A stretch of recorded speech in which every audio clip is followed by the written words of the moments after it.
అన్న నమస్తే అన్న. అన్న నమస్తే చెప్పండి. ఏం పేరు? కరీముద్దీన్. కరీముద్దీన్ గారు ఏం చేస్తుంటారు? కరీముద్దీన్ గారు నాది ఇదే పాన్ షాప్స్ ఉన్నాయి. మీదేనా ఇది? ఇది సో ఎక్కడ ఉంటారు మీరు? నేను పద్మారావు నగర్ లో ఉంటాను. పద్మారావు నగర్, సికింద్రాబాద్. అవును. రైట్ అన్న. ఇప్పుడు మరి తెలంగాణలో పార్లమెంట్ ఎలక్షన్స్ వస్తున్నాయి 17 స్థానాలలో. సో మరి 17 స్థానాలలో చూసుకున్నా, ఈ సికింద్రాబాద్ చూసుకున్నా కూడా ఏ పార్టీ గెలవచ్చు ఇక్కడ? ఏ పార్టీ గెలిచినా కూడా ప్రాబ్లం లేదు, కానీ బీజేపీ అయితే పక్క గెలవాలి. ఎందుకంటే అదే రన్నింగ్ నడుస్తుంది, వాళ్ళ దగ్గర మొత్తం గవర్నమెంట్ ఫిక్స్ ఉంది.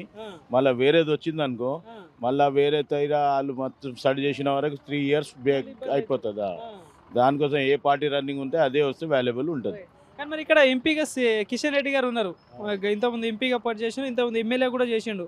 సో ఎట్లా ఉంది పాలన, ఎట్లా ఉంది కిషన్ రెడ్డి? వస్తాడు గ్యారంటీ. మాకు కూడా అట్లనే ఉంది, ఎందుకంటే మాకు ఆయనకు రిలేషన్ మంచిగానే ఉంది.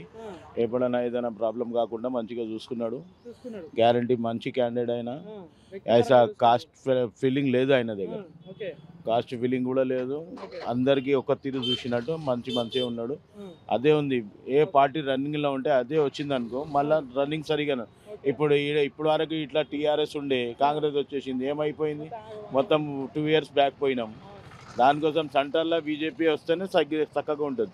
మళ్ళీ ఆడ కూడా కాంగ్రెస్ వచ్చింది అనుకో, ఇంకా 3 years బ్యాక్ తీసుకుపోతారు వాళ్ళు. ఇబ్బంది అవుతుంది. ఇప్పుడు కాంగ్రెస్ కానీ ఇండియా కూటమి ద్వారా ఈసారి వచ్చేది మేమే అని చెప్పేసి కాంగ్రెస్ కానీ ఇండియా కూటమి అంటుంది. సో ఎట్లా ఉంటుంది మరి? మోడీ ఈసారి గెలుస్తాడా? మూడేసారి బీజేపీ గెలుస్తారు, కానీ మోదీ సార్ కూర్చుంటారు, వేరే పార్టీ వేరే సీఎం అవుతాడు, అది తెలియదు.